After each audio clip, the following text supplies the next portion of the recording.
Smith. Alex Smith. Is that his name?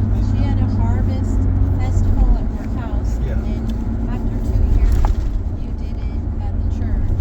Yeah, And so- you moved it to the fairgrounds. Right, but no, I was going to give more nuance to all that. So what happened, I don't know if Austin even knows all the details. So I went to Tammy and I said, why don't we move this to the church?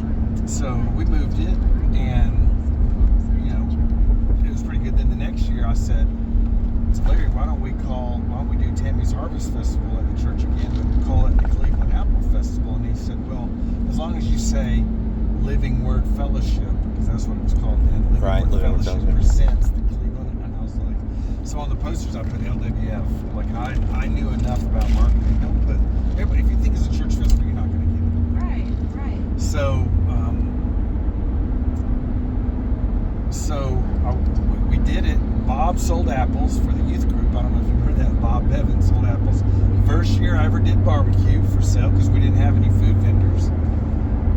Nancy Clark kind of did like the apple pie contest for us or something. Wasn't there a cakewalk?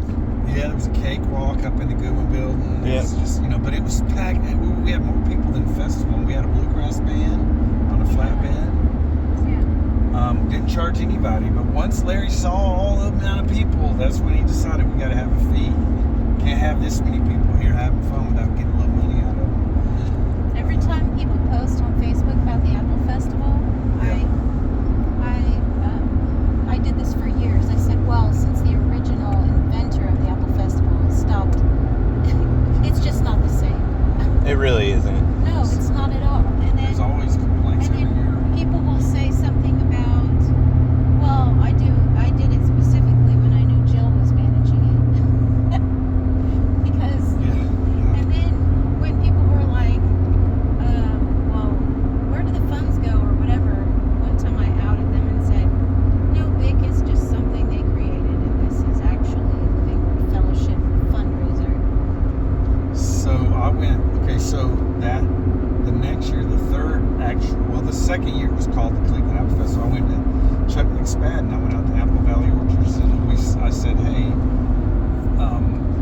I told him what we were doing, and I said, I would like to know if you would like to be a sponsor of it and come sell your apples and apple pies and all that. And he went back to the back and he came back with a check for $1,000, and he said, here you go. He said, I've always wanted a festival. And I said, well, we need apples. And so that was how we started the partnership. And he agreed with the 1,000, like he just came up with that? I didn't give an amount. He just came back with $1,000. That's wonderful. Yeah, and just handed me a check. And then, so what happened was the next year we put him on the board. We made it to a nonprofit, put him on the board. It was me, him, and Larry. And it was growing by leaps and bounds. And then we had 2 years at the, what do they call that horse place in McDonald? Yeah. The Exhibition horse. Center. Yeah. 2 years Tri-State. there. Yeah, Tri-State. And then Sharon, somebody who does Main Street Cleveland, came to me. She said, I want to talk with you about your festival. She said, your Cleveland Apple Festival is in McDonald, Tennessee, right? And I said, yeah. I said, we don't know where else to have it. It's growing. She said, how about you have it downtown in Cleveland, and we won't charge you anything if you'll just kind of pay a little bit of the electrical usage.